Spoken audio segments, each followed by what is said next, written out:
bisnis kita yang sekarang ini murni cold. Ada 3 faktor yang menjadi kriteria kita sukses atau tidak.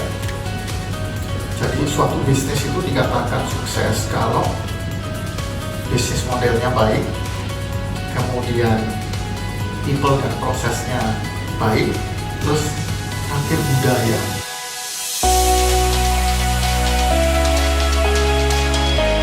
Jadi kita inovasi itu bukan mau atau tidak mau, harus.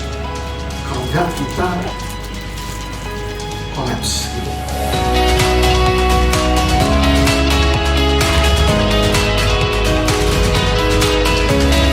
Running business itu seperti naik sepeda. Kita harus tetap jalan. Kalau ini bisa nggak berhenti gitu? Bisa kan? Apa yang terjadi?